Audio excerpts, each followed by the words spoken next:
Okay, let's take this 1988/89 Land Rover 90 genuine factory county station wagon 2.5 turbo diesel for a spin. All light ignition light come up properly. We'll give it a little bit of heat, although it's not... Oh, we have got a bit of noise from the stereo. Let's turn that down a minute.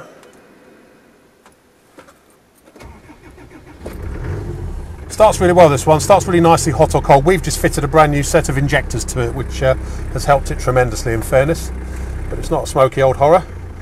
One point, it's got a radio CD, but I don't think the aerial's connected. Speakers seem to be, but the aerial doesn't seem to be, as it doesn't pick up a signal, so we'll just turn that off for the minute. Right, let's turn the heater blower fan on, which works. Although not a lot of heat coming out of the net. And off we go. Right. Some lights and wipers on, I think. That flickering orange light you can see down there is just the low fuel warning light, which obviously works. Starting to demist a bit better now. Let's say genuine county station wagon, this one. Actually, I'm going to have to wipe the screen a bit. Just I've been sitting inside it all wet.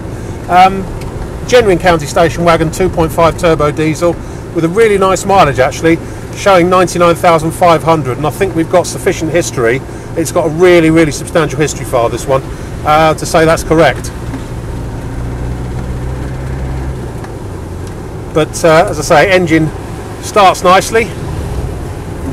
It's not a real smoky old horror, this one, at all. A bit rattly the way that a lot of the 2.5 TDs are. Allegedly it was rebuilt a while ago by the previous owner, but we haven't got any paperwork to back that up, so I'm not going to say anything more about that. But I think according to the history, it's not the first engine it's had. I think Land Rover replaced the original engine quite early on, but seems to trundle along quite nicely. Clutch is nice, gearbox is fine, there's no synchro problems or jumping out of gear or nasty noises from the gearbox at all. It selects well, it does everything it should.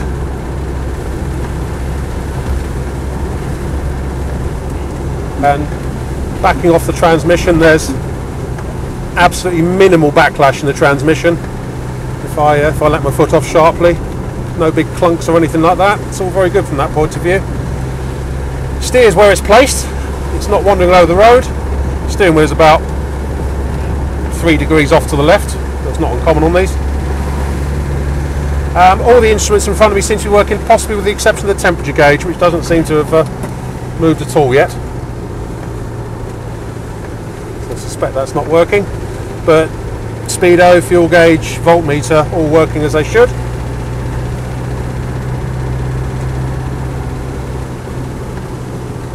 And it just runs along quite happily with no nasty groans, bangs, clunks or anything like that. Just basically gets on with it.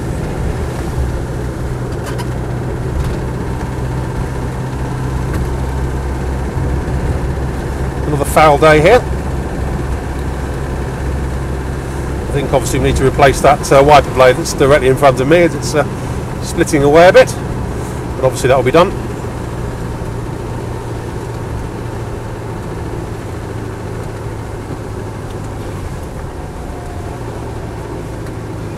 But going down the gearbox, to say there's no nasty clunking noises or anything, or synchro problems.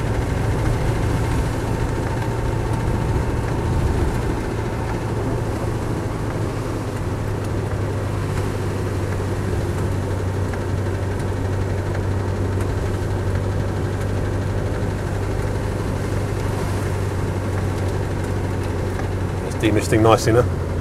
Just starting to warm up slightly, but no, I don't think the temperature gauge is working.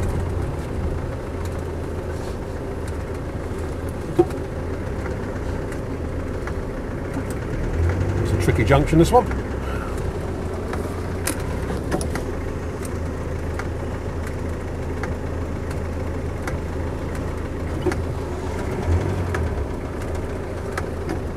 It's one of those junctions, they really should put a double roundabout in. Anyway, that's not why we're here. Right, off we go.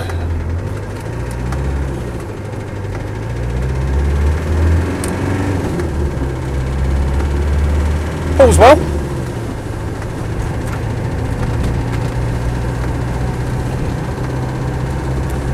As I say, 99,000 miles, which I think we can probably say is correct, because it has got way more history with it than I've seen on one of these older ones for a while. Normally people self-service them, but this one seems to have, for the greater proportion of its life, been properly garage serviced. But it, you know, it drives really nicely.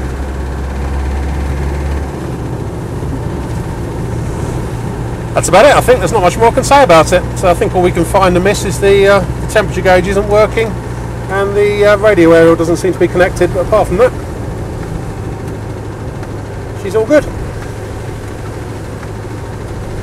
My name's Simon. You can reach me in the office on 0118 907 1495, or you can go to our website, which is www.motodrome.co.uk for any further info.